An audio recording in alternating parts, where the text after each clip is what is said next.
How to reopen WhatsApp one-time photo. Hello everyone, welcome to this channel.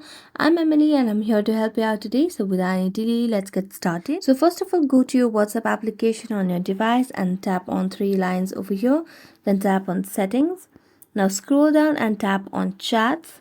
After that, make sure that you have your chat backup done so that you'll be able to restore those photos and videos on WhatsApp later on.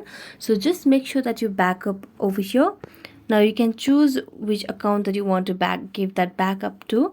After doing the backup, what you can do is you can just tap on WhatsApp and then tap on app info.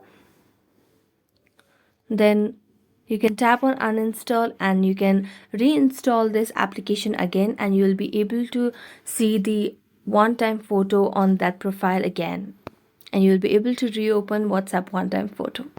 So thank you so much for watching this video. If you enjoyed watching it, don't forget to like, subscribe and hit the bell notification for more updates. That's it for today and see you next time.